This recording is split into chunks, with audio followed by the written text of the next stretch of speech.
Hello there, my very good friends. On today's wrestling news, Keith Lee has fueled speculation of a WWE return with some cryptic tweeting. Bobby Fish returns on last night's episode of NXT. Big match announcements for NXT involving the NXT title, the North American title, a cage match, and a big debut. And the suspicious reason why a match was pulled from NXT last night. I'm Adam Wilborn. And I'm Andy Murray.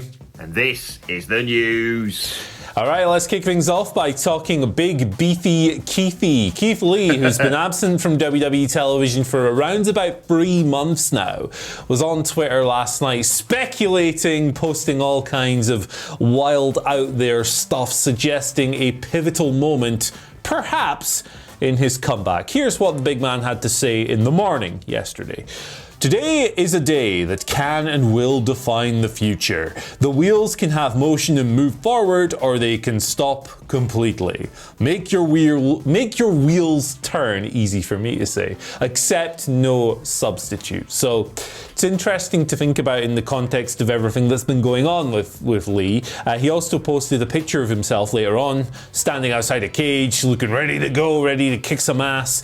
But yeah, he's had a weird year, a deeply weird year. The year for him literally began with him wrestling for the WWE title against Drew McIntyre. 1 month later, he was pulled from the Royal Rumble. He returned to television soon after that. He was reportedly planned to win the US title at Elimination Chamber. But then he was pulled from TV altogether, including that pay-per-view, and he's not been seen since. According to Fightful Select, the reason for his departure is some kind of medical issue.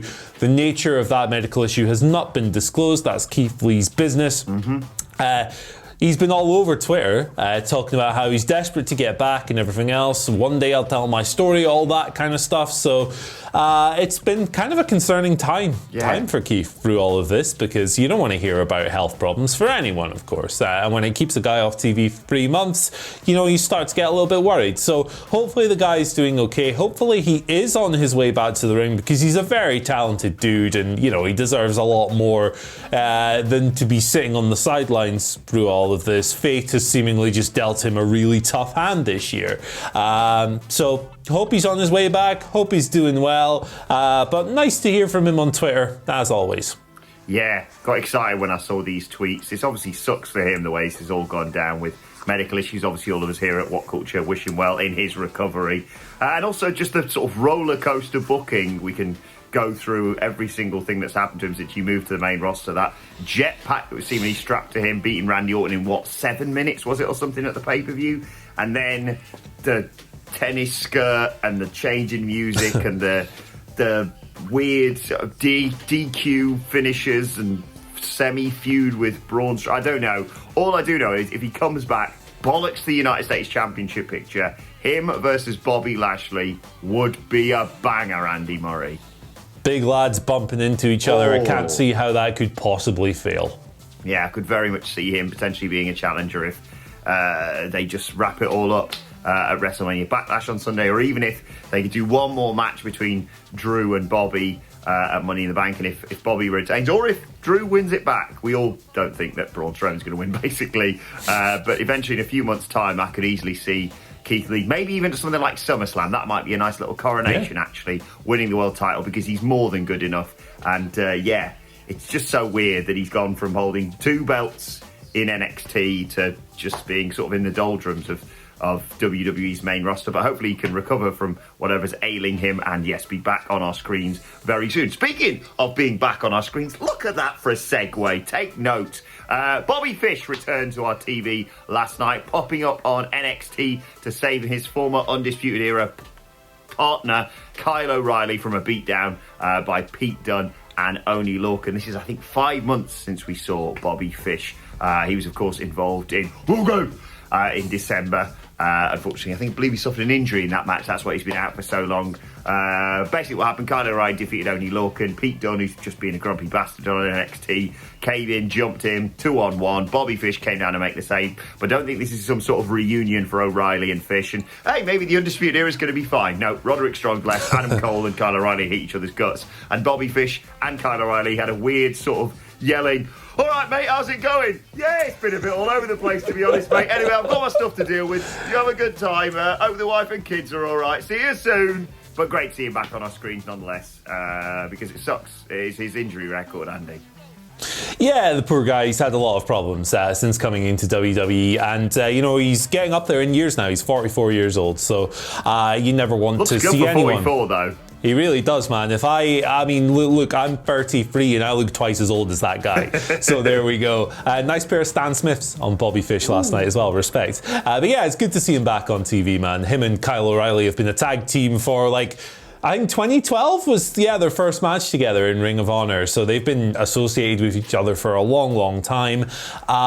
Whatever they do next, I'm looking forward to seeing what it is. Kyle O'Reilly's great. Bobby Fish is great. I imagine he'll have some kind of funny business to attend to with Mr. Adam Cole, given that he's been away from all of this stuff. Yeah. But good to see him recover, and looking forward to seeing what's next. Exactly. Speaking of what's next in NXT, we got a bunch of match announcements. I'm just going to breeze through these because they confirmed a lot of stuff last night. The most notable match that was announced last night is a rematch for the NXT title. Finn Balor, Karrion Kross. This was confirmed after Karrion Kross wiped the floor with Austin Theory in last night's opener. Balor accosted him. Kross said he wanted the match as much as Finn does.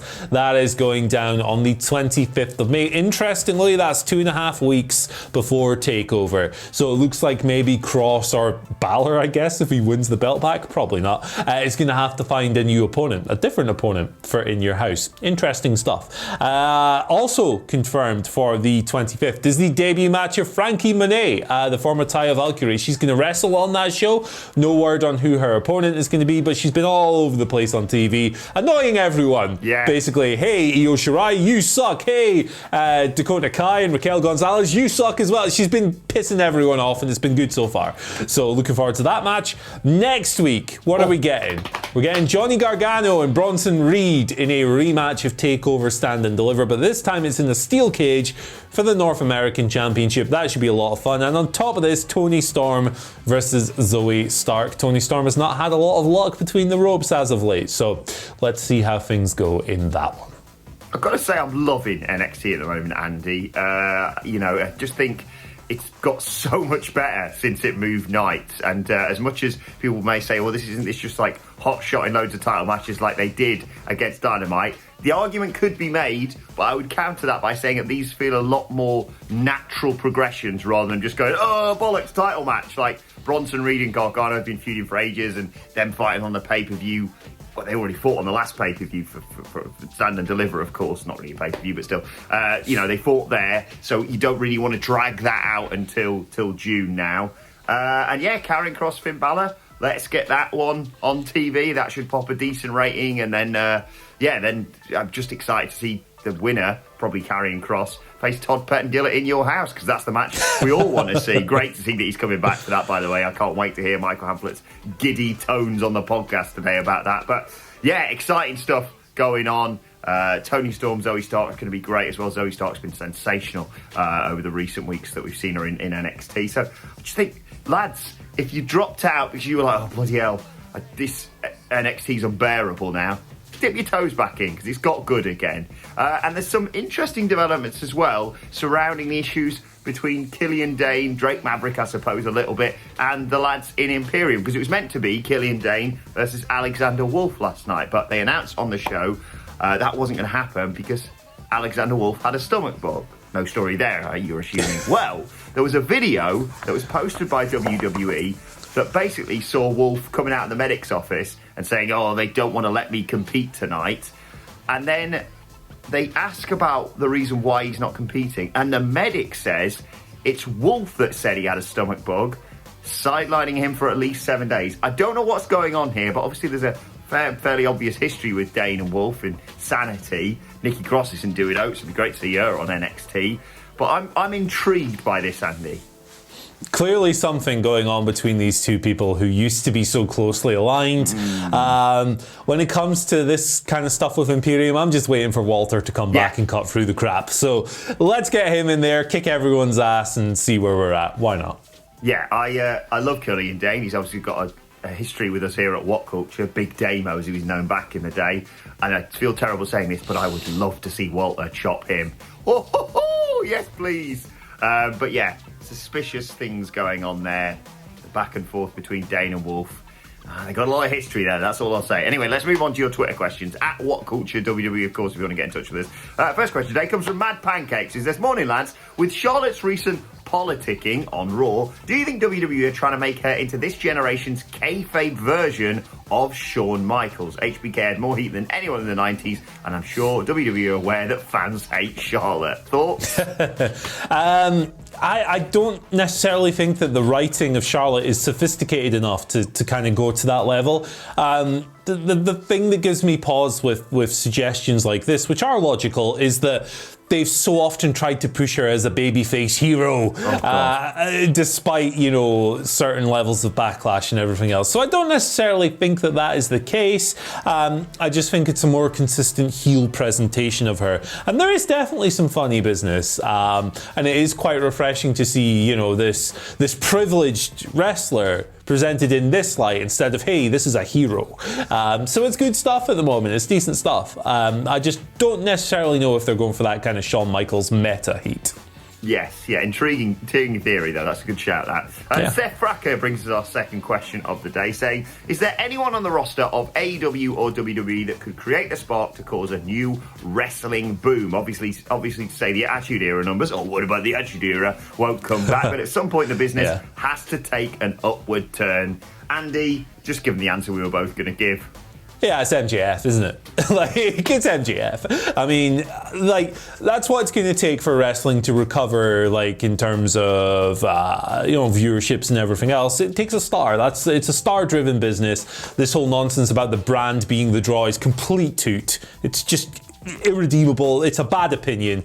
And this is a very good take from yourself here, so thank you for sending this question in. But it's MJF. He's got everything. He's a great wrestler. He's a great character. He's one of the best promos in the business. He never lies. He always tells the truth. He looks tremendous in a suit. He's in the best faction of all time. He didn't pay me at all for this for this spiel here, but maybe he should. No, I'd say it's definitely MJF for me. Yes, it is without question MJF. Or if you want to pick someone from WWE, Pat McAfee.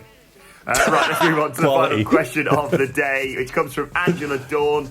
Simple question this, Andy. Which wrestling faction or tag team did you want to be part of while you were growing up? Yeah, the Dungeon of Doom, because, look at me. Why wouldn't you want to hang out in that murky cave with Kevin Sullivan and the Yeti and all those other guys? And yeah, I was a really miserable child, let me say that. There's me thinking you were there in your up in Scotland, turning the lights off, turning them back on, and you've coated the family in blood because you want to be a member of the Brood. I think everyone knows this already, but myself and Phil Chambers, from a very early age, even though we didn't know each other back then, would have killed to be a part of Too Cool. And maybe when we go out, finally, for our very belated What Culture Christmas party, maybe me and Phil will dress up as Too Cool. Because who's going to be Rikishi? Who's going to wear the thong? At the weight I am in this lockdown, probably me. So there you go. Let's move on to today's and finally. And I meant to mention this yesterday, so apologies to the bearded sumo that is J. Antonio Nunya. Legend. But he's been sharing this artwork everywhere on Instagram, on Twitter. Follow him. He is so talented. He shared yesterday this Jade Cargill piece. He says, "I'm happy and blessed to draw again. Tag an AEW wrestling fan. Stay safe and stay tuned." Great work from him yet again. Sure, Jade Cargill even responded saying how much she liked it. But go and support him because he's so talented. And if he isn't, his art is awesome. Starting these up as a business called None Your Business, I don't know what he's doing, Andy.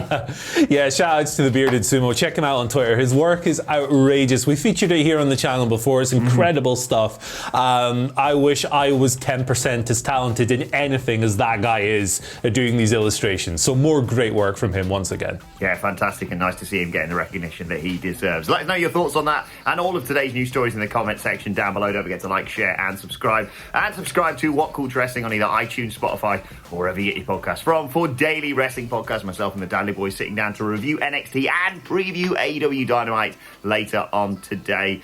Plus you can let us know your thoughts and Twitter questions on Twitter at What Culture WWE. Watch there, follow both of us. You can follow Andy Murray at At Andy H. Murray, the H stands for Hector. That it does. Follow me on Twitter at Adam Wilmore. Follow us all at WhatCultureWB. But for now, my thanks to Andy Murray. Thank you for joining us, and we will see you soon.